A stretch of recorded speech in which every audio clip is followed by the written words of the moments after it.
Hey guys, it is Abby Vlogs here, and I am back with another live stream. I know, this is so weird, another live stream. Today I'm going to be going over, first let me go put my light on full blast so that it's not like dark in here because it's raining. Yeah. So, I'm seeing if my friend is coming on. If not, that's okay because he's probably at work. Maybe. He might be at work. Not sure.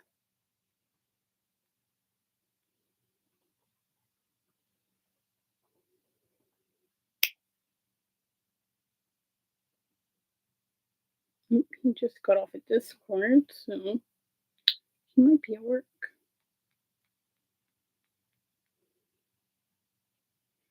I'm just checking my Discord updates. Oh, he got back to me. Freaking. This, why is this being so slow?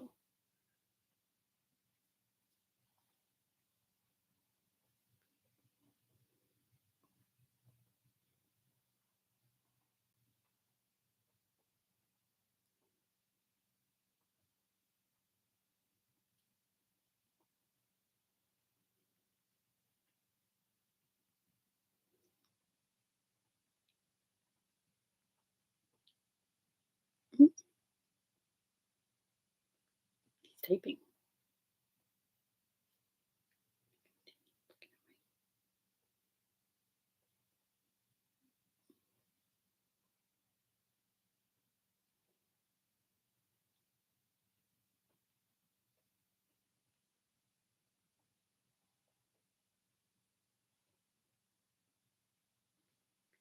Okay, he's at work, so I am just gonna go right into this.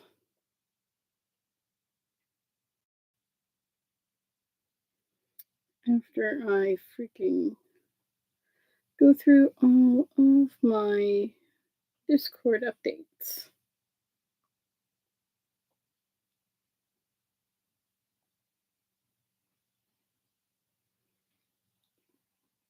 Okay, that's done. I'm gonna go through days 8 to 10 of my advent calendars. This time I know what I got in each day. And then I'm gonna read chapters 13 and 14 of Harry Potter and the Sorcerer's Stone. So in day 8,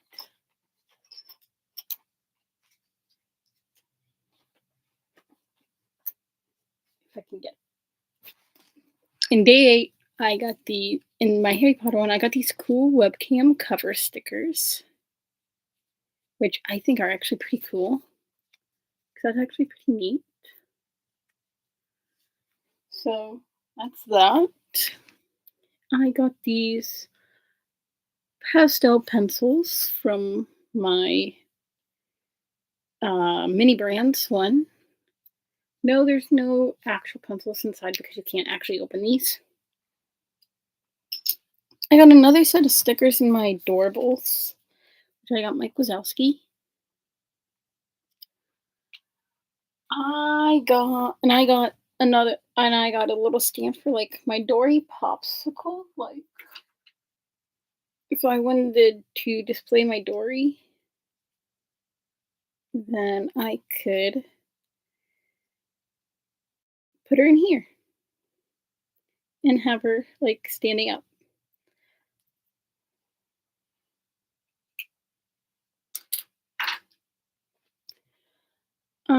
In yesterday's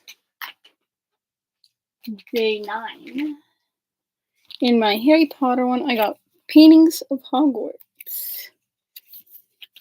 And they come with all of the paintings. Some tell you who they are, but some don't. Like this one says it's Newt Scamander, which I do not believe.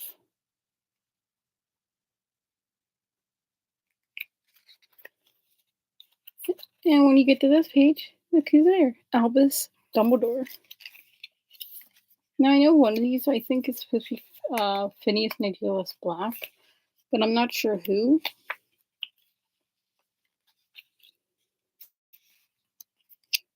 But yeah, that's all the paintings.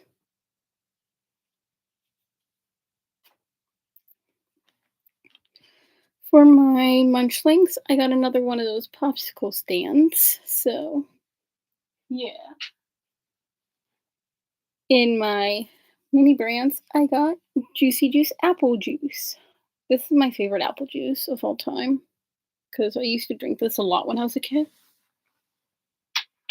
And then in my Doorables, I got, I think his name is Lenny from Toy Story, one of the Toy Stories. I think the fourth one, I think. I'm not sure. I haven't seen it.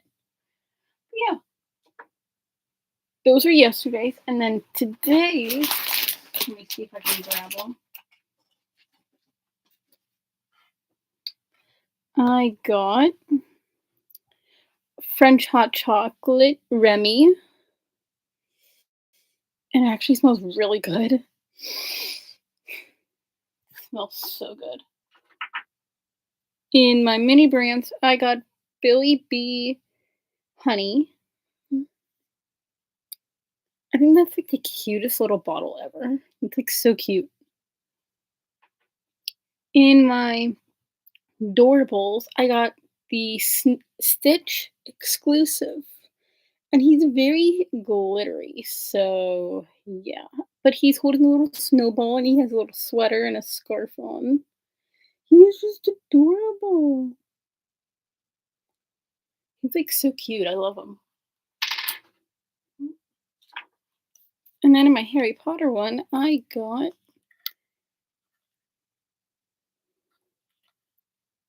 an ornament.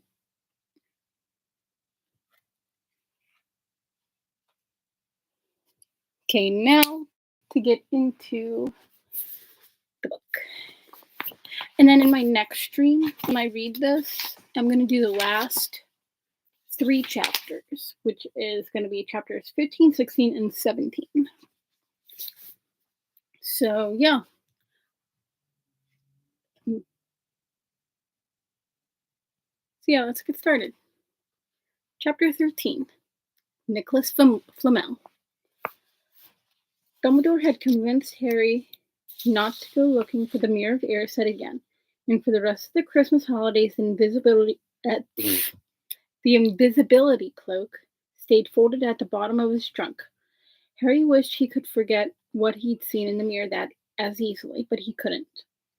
He started having nightmares over and over again. He dreamed about his parents disappearing in a flash of green light while a high voice cackled with laughter.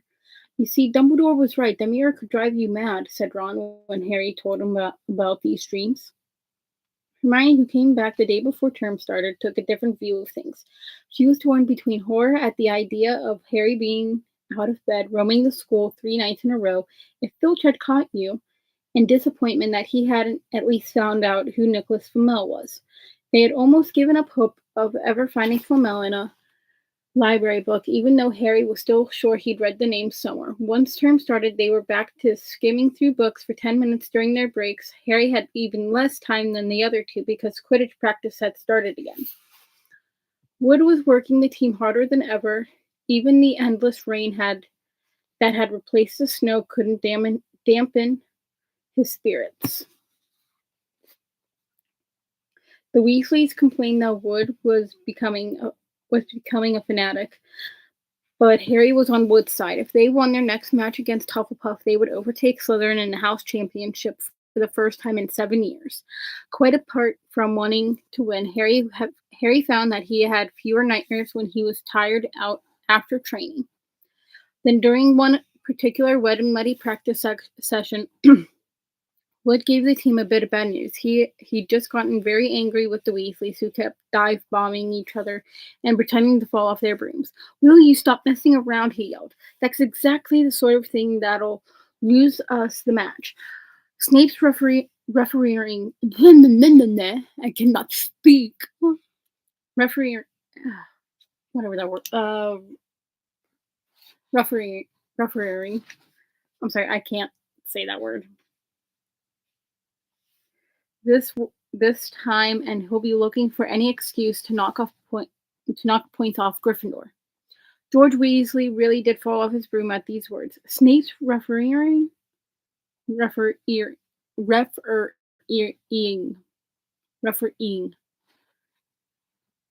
He spluttered through a mouthful of mud. When's he ever ref? I cannot say these words.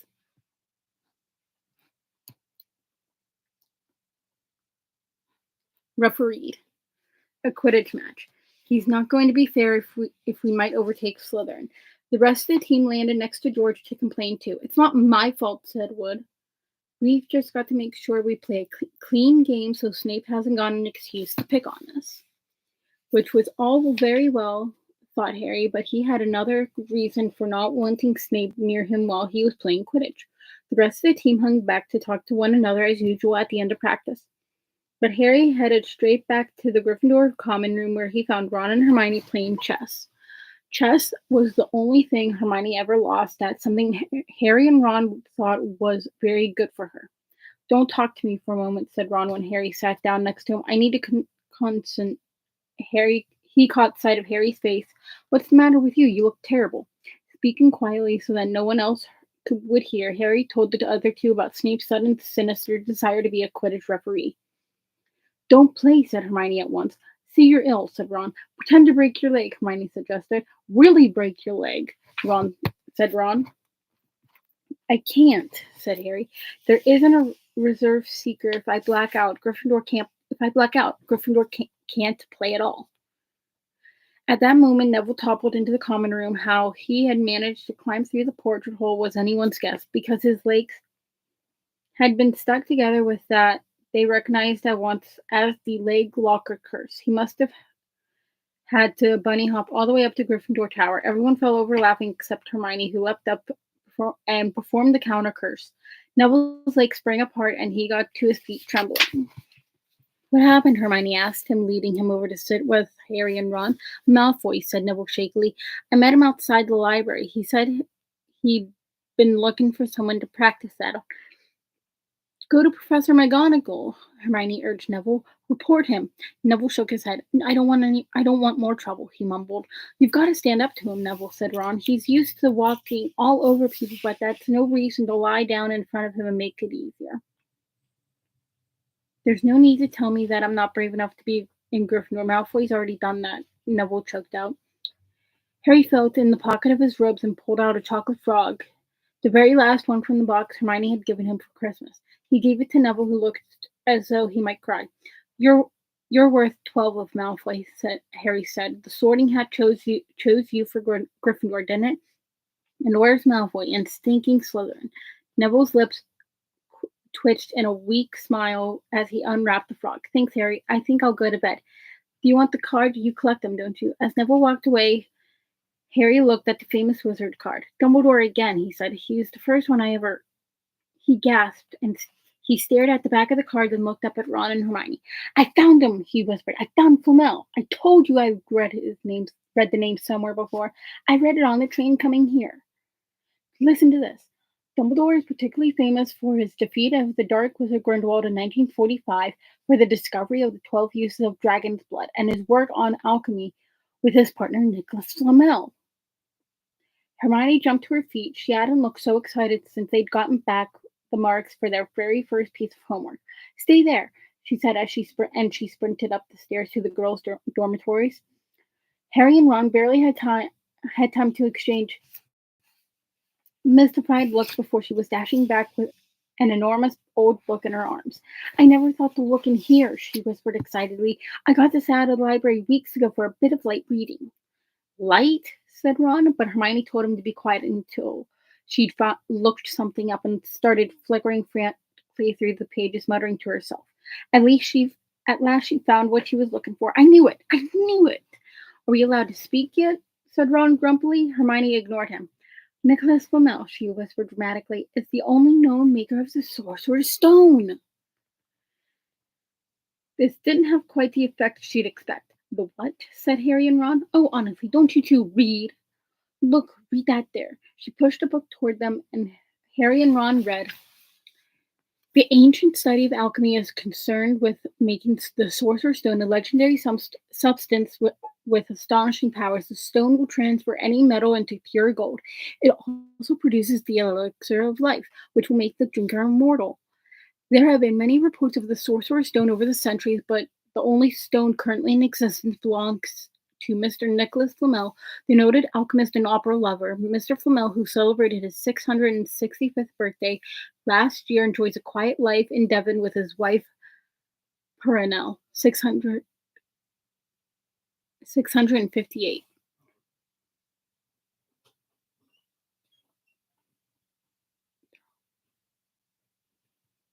See, said Hermione, when Harry and Ron had finished. The dog must be guarding Flamel's Sorcerer's Stone. I bet he asked Dumbledore to keep it safe for him because they're friends and he knew someone was after it. That's why he wanted the stone moved out of Gringotts. A stone that makes gold and stops you from ever dying, said Harry. No wonder Snape's after it. Anyone would want it, and no wonder we couldn't find Flamel in the study of recent developments in wizardry, said Ron. He's not exactly recent if he's 665, is he? The next morning, in defense against the dark arts, while copying down different ways of treating werewolf bites, Harry and Ron were still discussing what they'd do with the Sorcerer's Stone if they had one. It wasn't until Ron said he'd buy his own Quidditch team that Harry remembered about Snape and the coming match. I'm going to play, he told Ron and Hermione. If I don't, all the Slytherins will think I'm too scared to face Snape. I'll show them. It'll really wipe the smiles off their faces if we win. Just as long as we're not wiping you off the field, said Hermione.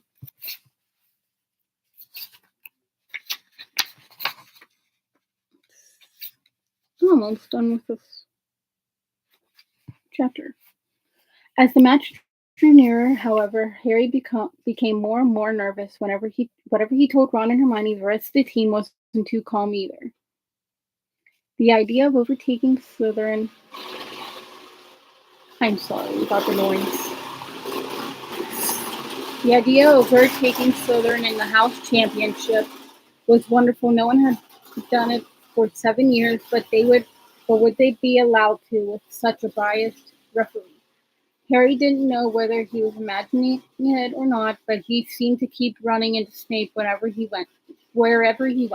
At times he even wondered whether Snape was following him, trying to catch him on his own. Potions lessons were turning into a sort of weekly torture. Snape was so horrible to Harry. Could Snape possibly know they'd found out about the Sorcerer's Stone? Harry didn't see how he could, yet he sometimes had the horrible feeling that Snape could read minds. Harry knew when they wished him good luck outside the locker rooms the next afternoon that Ron and Hermione were wondering whether they'd ever see him alive again. This wasn't what he called comforting. Harry hardly heard a word of Wood's pep talk as he pulled on his Quidditch ropes and picked up his Nimbus 2000. Ron and Hermione, meanwhile, had found a place in the stands next to Neville, who couldn't understand why they looked so grim and worried, or why they had both brought their wands to the match.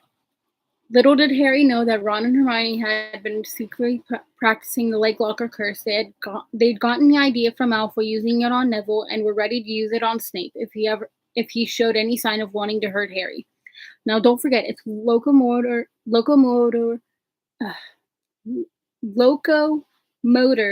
mortis, Hermione muttered as Ron slipped his wand up his sleeve. I know, Ron snapped. Don't nag. Back in the locker room, Wood had taken Harry aside. Don't want to pressure you, Potter, but if we ever need an early capture of the snitch, it's now.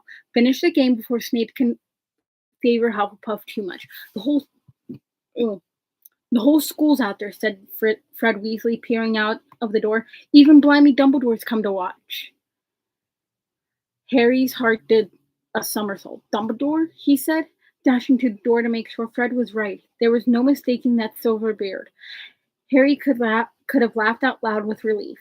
He was safe. There was simply no way that Snape would dare to try to hurt him if Dumbledore was watching. Perhaps that was why Snape was looking so angry as the teams marched onto the field, something that Ron noticed too. I've never seen I've never seen Snape look so mean, he told Hermione.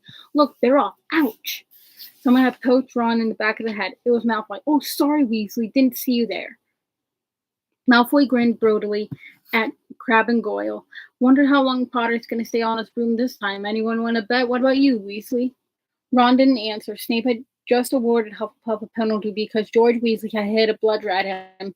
Hermione, who had all her fingers crossed in her lap, was squinting fixedly at Harry, who was circling the game like a hawk, looking for the snitch. You know how I think they choose people for the Gryffindor team, said Malfoy loudly a few minutes later as Snape awarded Hufflepuff another penalty for no reason at all. It's people they feel sorry for. See, there's Potter who's got no parents, and there's the Weasleys who've got no money. You should be on the team, Longbottom. You've got no brains. Neville went bright red, but turned in his seat to face Malfoy. I'm worth 12 of you, Malfoy, he stammered.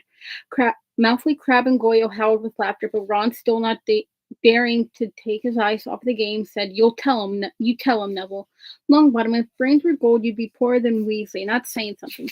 Ron's nerves were already stretched to the breaking point with anxiety about Harry. I'm warning you, Malfoy. One more word. Ron, said Hermione suddenly. Harry, what? Where? Harry had suddenly gone into a spectacular dive, which drew I'm so sorry you have to hear this, Lucas, when you watch this. I'm just stuttering over my words. Which drew gasps and cheers from the crowd. Hermione stood up, her crossed fingers in her mouth, as Harry streaked toward the ground like a bullet. You're in luck, Weasley. Potter's obviously spotted some money on the ground, said Malfoy. Ron snapped. Before Malfoy knew what was happening, Ron was on top of him, wrestling him to the ground. Neville hesitated and then clambered over the back of his seat to help. Come on, Harry, Hermione screamed, leaping onto her seat to watch as Harry sped straight at Snape. She didn't even notice Malfoy and Ron rolling around under her seat, or the scuffles and yelps coming from the whirl of fists that was Neville, Crabbe, and Goyle. Up in the air, Snape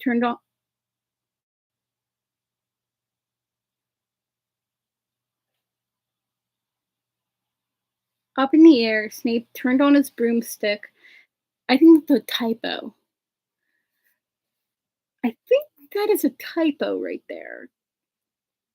Just in time to see something scarlet shoot past him, missing him by inches. The next second, Harry had pulled out of the dive, his arm raised in triumph, the snitch clasped in his hand.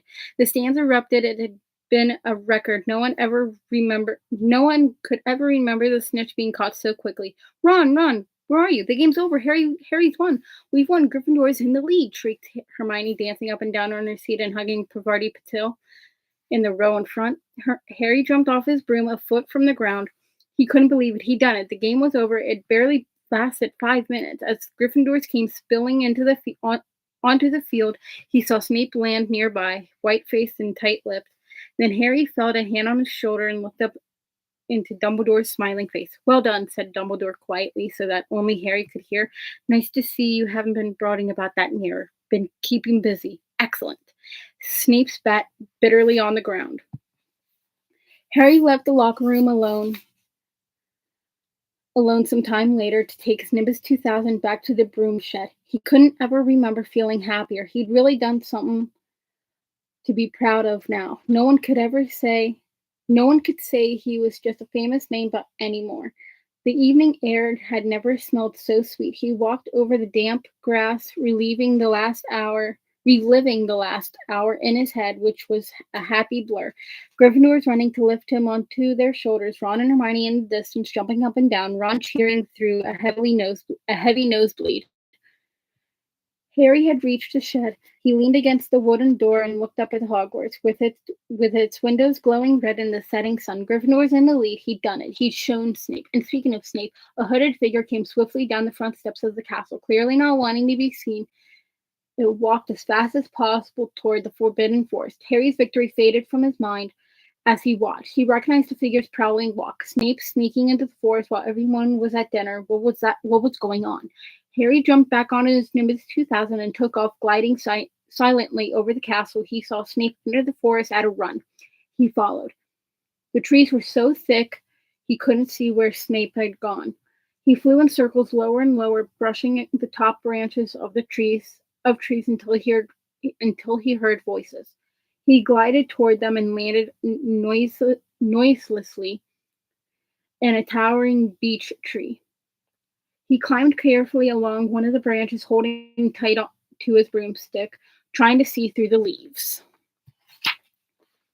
Below, in a shadowy clearing, stood Snape, but he wasn't alone. Quirrell was there too. Harry couldn't make out the look on his face, but he was stuttering worse than ever. Harry strained to catch what they were saying. Don't know why you wanted to meet here of all places, Snape. Severus. Oh, I thought we'd keep this private, said Snape, his voice icy. Students aren't supposed to know about the Sorcerer's Stone, after all. Harry leaned forward. Quirrell was mumbling something. Snape interrupted him. Have you found out how to get past the Beast of Hagrid? But Severus, you don't want me as your enemy, Quirrell, said Snape, taking a step toward him. I don't know what you know perfectly well what I mean. An owl hooted loudly, and Harry nearly fell out of the tree. He steadied himself in time to hear Snape say, your little bit of hocus pocus. I'm waiting. But I don't very well, Snape cut in. We'll have another little chat soon when you've had time to think things over and decided where your loyalties lie. He threw his cloak over his head and strode out of the clearing. It was almost dark now, but Harry could see Quirrell standing quite still as though he was petrified. Harry, where have you been? Hermione squeaked. We won! You won! We won! Shouted Ron, thumping Harry on the back.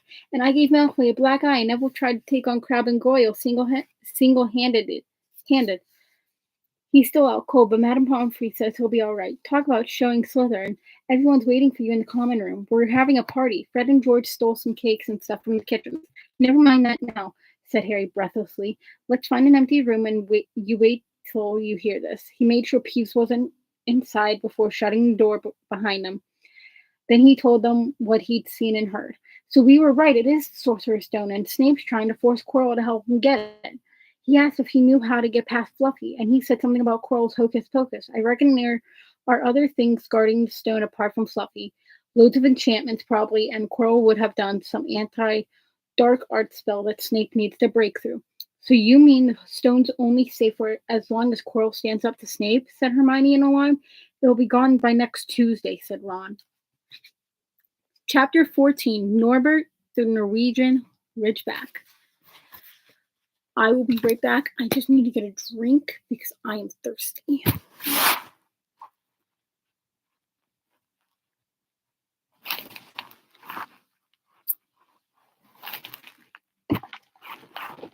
Okay.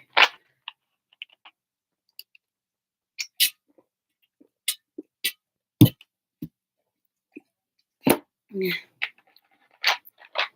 Okay. Excuse me. Okay, this goes from page 228 to 241. Oh, not even 20 pages. That's 1, 2, 3, 4, 5, 6, 7, 8, 9, 10, 11, 12, 13, 14. 14 pages. Not bad. Quirrell, however, must have been braver than they thought. In the weeks that followed, he did seem to be getting paler and thinner, but it didn't look as though he'd cracked yet. Every time they passed the third-floor corridor, Harry, Ron, and Hermione would press their ears to the door to check that Fluffy was still growling inside. Snape was sweeping about in his usual bad temper, which usually meant that the stone was safe. Was still safe. Whenever Harry passed Quirrell these days, he gave him an encouraging sort of smile, and Ron had started telling people off for laughing at Quirrell's stutter. Hermione, however, had more on her mind than the Sorcerer's Stone. She had started drawing up study schedules and color-coding all her notes. Harry and Ron wouldn't have minded, but she kept nagging them to do the same. Hermione, the exams are ages away. 10 weeks, Hermione snapped. That was not ages. It's like a second to Nicholas Flamel. Or we're not 600 years old, Ron reminded her. Anyway, what are you studying for? You already know it all. What am I studying for? Are you crazy? You realize we need to pass these exams to get into the second year. They're very important. I should have started studying a month ago. I don't know what's gotten into me. Unfortunately, the teachers seemed to be thinking along the same lines as Hermione. They piled so much homework on them that the Easter holidays weren't nearly as much fun as the Christmas ones. It was hard to relax with Hermione next to you, reciting the 12 uses of dragon's blood or practicing wand movements.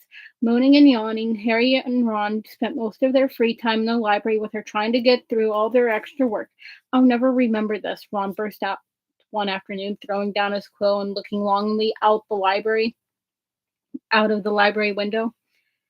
It was the first really fine day they'd had in months. The sky was clear, forget-me-not blue, and there was a feeling in the air summer was coming.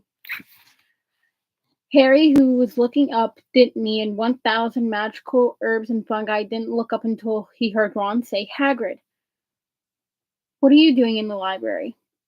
Hagrid shuffled into view, hiding something behind his back. He looked very out of place in his moleskin overcoat. Just looking, he said in a shifty voice that got their interest at once.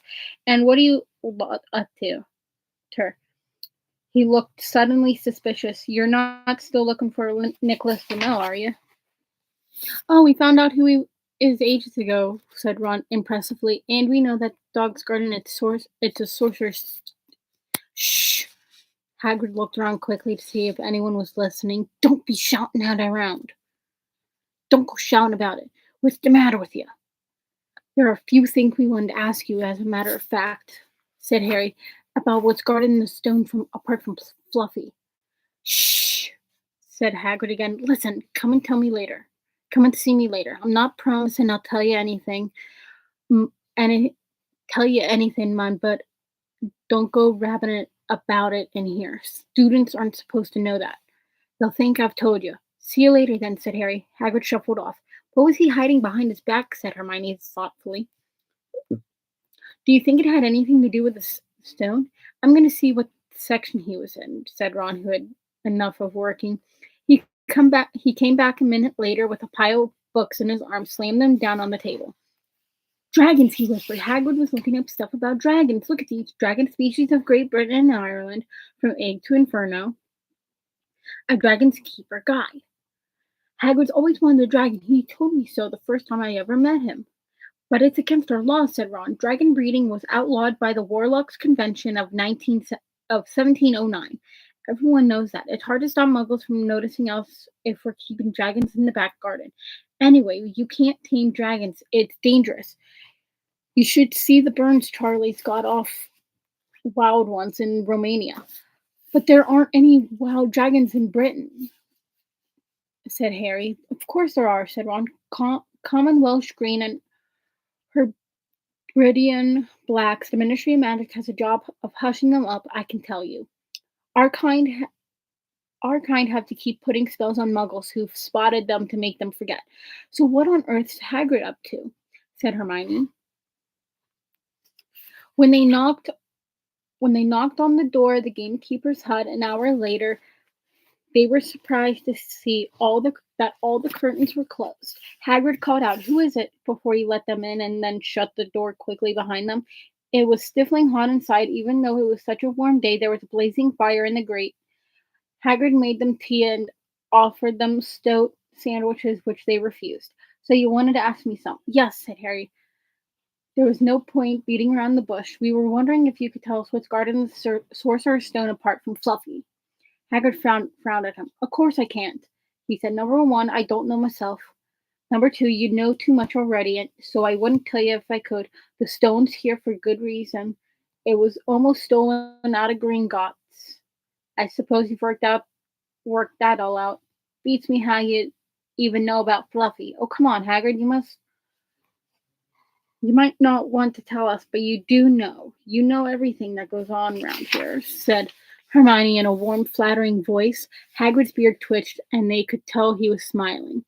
We only wondered who had done the guarding, really, Hermione went on. We wondered who Dumbledore had trusted enough to help him apart from you.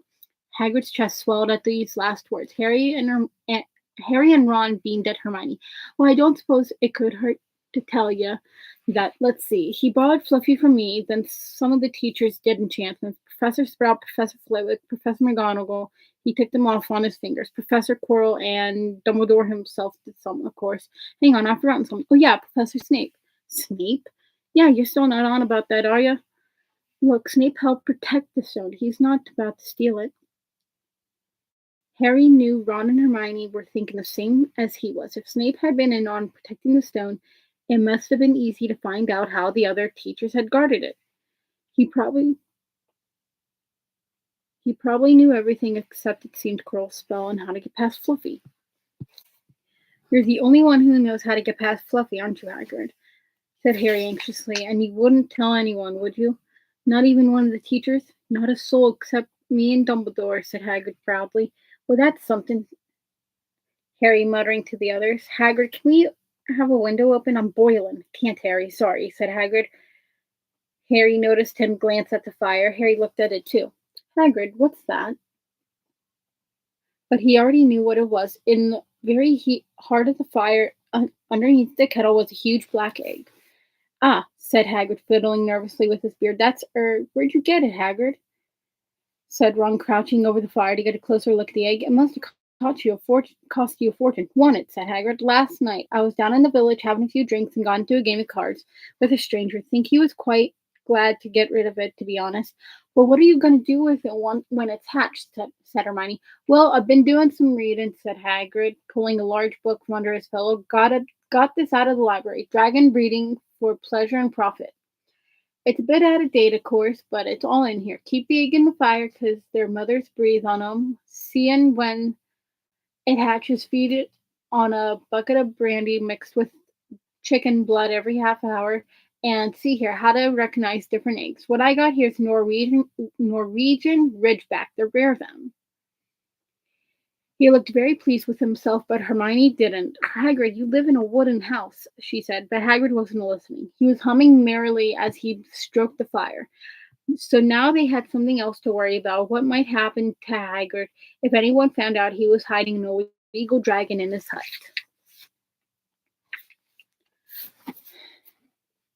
Whew. We're almost done. Only 1, 2, 3, 4, 5, 6, 7, 8. 8 more pages to go. Wonder what it's like to have a peaceful life, Ron sighed as evening after evening they struggled through all the extra homework they were getting. Hermione had now started making study schedules for Harry and Ron too.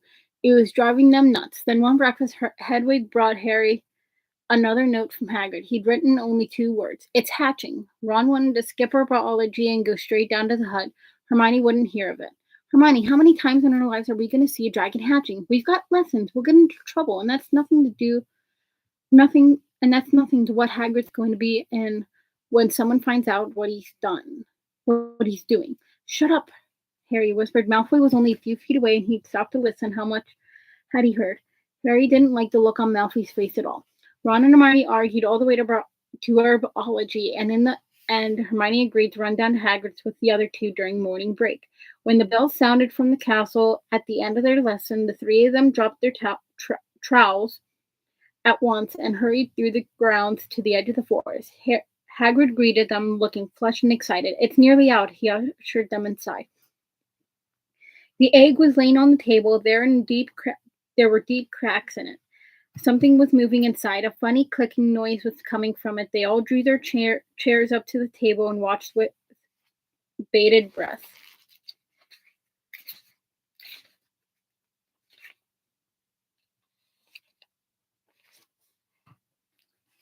All at once, there was a scraping noise and the egg split open. The baby dragon flopped onto the table. It wasn't exactly pretty. Harry thought it looked like a crumpled black umbrella. Its shiny wings were huge compared to its skinny jet body. It had a long snout with wide nostrils, the stubs of horns, and bulging orange eyes. It sneezed. A couple of sparks flew out of its snout. Isn't he beautiful? Hagrid murmured. He reached out a hand to stroke the dragon's head. It snapped its fingers, showing pointed fangs. Bless him, look. He knows his mummy, said Hagrid. Hagrid, said Hermione. How fast do Norwegian Ridgebacks grow exactly? Hagrid was about to answer when the color suddenly drained from his face. He leapt to his feet and ran to the window. What's the matter? Someone was looking through the gap in the curtain. It's a kid. He's running back up to the school. Harry bolted to the door and looked out. Even at a distance, there was no mistaking him. Malfoy had seen the dragon. Something about the smile lurking on Malfoy's face during the next week made Harry, Ron, and Hermione very nervous. They spent most of their free time in Hagrid's darkened hut, trying to reason with him. Just let him go, Harry urged. Set him free. I can't, said Hagrid. He's too little. He'd die. They looked at the dragon. It had grown 3 times in length in just a week. Smoke kept furling out of his nostrils. Hagrid hadn't been doing his gamekeeping duties because the dragon was keeping him so busy. There were empty brandy bottles and chicken feathers all over the floor. I've decided to call him Norbert, said Hagrid, looking at the dragon with misty eyes. He really knows me now. Watch, Norbert. Norbert, where's Mummy? He's lost his marbles, Ron muttered in Harry's ear. Hagrid, said Harry loudly, give it 2 weeks and Norbert's going to be as long as your house. Malfoy could go Dumbledore at any moment. Hagrid bit his lip. I know I can't keep him forever, but I just can't dump him. I can't. Harry suddenly turned to Ron. Charlie, he said. You're losing it too, said Ron. I'm Ron, remember? No, Charlie, your brother Charlie, in Romania, studying dragons. We could send Norbert to him. Charlie can take care of him, and then we put him back in the wild. Brilliant, said Ron. How about it, Hagrid? In the end, Hagrid agreed that they could send an owl to Charlie to ask him. The following week dragged by. Wednesday night found Hermione and Harry sitting alone in the common room, long after everyone else had gone to bed. The clock on the wall had just chimed midnight when the portrait hole burst open. Ron appeared out of nowhere as he pulled off Harry's invisibility cloak. He had been down at Hagrid's hut helping him feed Norbert, who was now eating dead rats by the crate. It bit me, he said, showing them his hand, which was wrapped in a bloody handkerchief. I'm not going to be able to hold a quill for a week. I tell you, that dragon's the most horrible animal I've ever met. But the way Hagrid goes on about it, you think it was a fluffy little bunny rabbit. When it bit me, he told me off for frightening it, and when I left, he was singing it a lullaby. There was a tap on the dark window. It's Hedwig, said Harry, hurrying to let her in. She'll have Charlie's answer. The 3 of them put their heads together to read the note. Dear Ron, how are you? Thanks for the letter. I'd be glad to take the Norwegian Reg back, but it won't be easy getting him here. I think the best will be to send him over with some friends of mine who are coming to visit me next week. Trouble is, they mustn't be seen carrying an illegal dragon. Could you get the Ridge back up to the tallest tower at midnight on Saturday? They can meet you there and take him away while it's still dark. Send me an answer as soon as possible. Love, Charlie. They looked at one another. We got the invisibility cloak, said Harry. It shouldn't be too difficult. I think the cloak's big enough to cover 2 of us and Norbert. It was a mark of how bad the last week had been that the other 2 agreed with him. Anything to get rid of Norbert and Malfoy. There was a hitch. By the next morning, Ron's bitten hand had swollen to twice its usual size. He didn't know whether it was safe to go to Madame Pomfrey, which he recognized a dragon bite. By the afternoon, though, he had no choice. The cut had turned to a nasty shade of green. It looked as if Norbert's fangs were poisonous. Harry and Hermione rushed up to the hospital wing at the end of the day to find Ron in a terrible state in bed. It's not just my hand, he whispered. Although that feels like it's about to fall off. Malfoy told Madame Pomfrey he wanted to borrow one of my books so he could come and have a good laugh at me. He kept threatening to tell her what really bit me. I've told her it was a dog, but I don't think she believes me. I shouldn't have hit him at the Quidditch match. That's why he's doing this. Harry and Hermione tried to calm Ron down. I'll be over at midnight on Saturday, said Hermione, but this didn't soothe Ron at all. On the contrary, he sat bolt upright and broke into a sweat. Midnight on Saturday, he said in a hoarse voice. Oh no, I've just remembered Charlie's letter was in that book Malfoy took. He's going to know we're getting rid of Norbert. Harry and Hermione didn't get a chance to answer. Madame Pomfrey came over at that moment and made them leave, saying Ron needed sleep. It's too late to change the plan now, Harry told Hermione. We haven't got time to send Charlie another owl, and this could be our only chance to get rid of Norbert. We'll have to risk it, and we have got the invisibility cloak. Malfoy doesn't know about that. They found Bang the Boarhound sitting outside with a bandaged tail when they went to tell Hagrid, who opened a window to talk to them. I won't let you in, he puffed. Norbert's at a tricky state. Nothing I can't handle. When they told him about Charlie's letter, his eyes filled with tears, although that might have been because Norbert had just bitten him on the leg. Ah! It's all right. He only got my boot. Just playing. He's only a baby after all. The baby banged its tail on the wall, making the windows rattle. Harry and Hermione walked back to the castle, feeling sad he couldn't come quickly enough. They would have felt sorry for Hagrid when the time came for him to say goodbye to Norbert if they hadn't been so worried about what they had to do. It was a very dark and cloudy night, and they were a bit late arriving at Hagrid's because they had to wait for Peeves to get out of their way in the entrance hall where he'd been playing tennis against the wall. Hagrid had Norbert packed and ready in a large cage. He's got lots of rats and some brandy for the journey, said Hagrid in a muffled voice, and I've packed his teddy bear in case he gets lonely. From the inside of the crate came ripping noises that sounded to Harry as though the teddy was having his head torn off. Bye-bye, Norbert, Hagrid sobbed as Harry and Hermione covered the crate with the invisibility cloak and stepped underneath it themselves. Mummy will never forget you. How they managed to get the crate back up to the castle, they never knew. Midnight ticked nearer as they heaved Norbert up the marble staircase in the entrance hall and along the dark corridors. Up another staircase, then another. Even one of Harry's shortcuts didn't make the work much easier. Nearly there, Harry panted as they reached the corridor beneath the tallest tower. Then a sudden movement ahead of them made them almost drop the crate, forgetting that they were already invisible. They shrank into the shadows, staring at the dark outlines of two people grappling with each other 10 feet away. A lamp flared. Professor McGonagall in a tartan bathrobe and hairnet had Malfoy by the ear. Detention, she shouted, and 20 points from Slytherin. Wandering around in the middle of the night. How dare you? You don't understand, Professor. Harry Potter's coming. He's got a dragon. What utter rubbish. How dare you tell such lies? Come on, I shall see Professor Snape about you, Malfoy. The steep spiral staircase up to the top of the tower seemed the easiest thing in the world after that. Not until they stepped out into the cold night air did they throw off the cloak. Glad to be able to breathe properly again. Hermione did a sort of jig. Malfoy's got detention. I could sing. Don't, Harry advised her.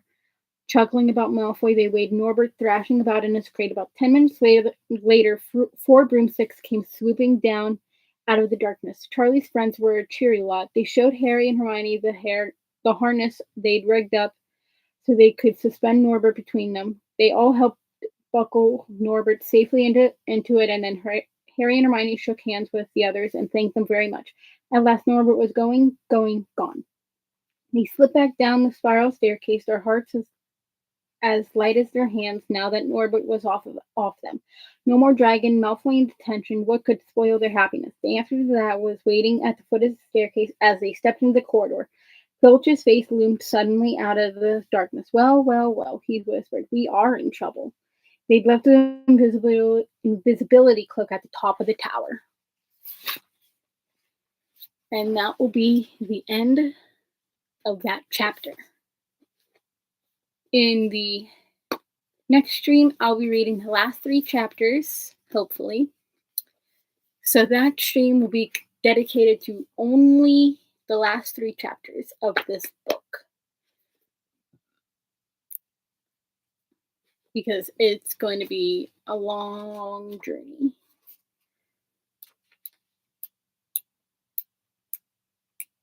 Yeah, it's going to be a long journey.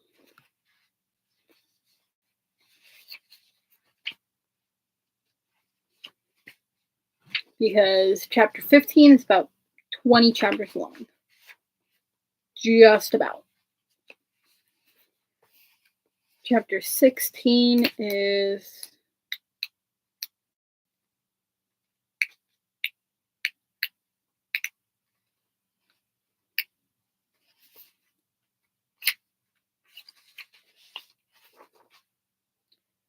another good 20-something chapters.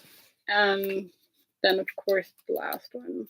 The last chapter is a good bit.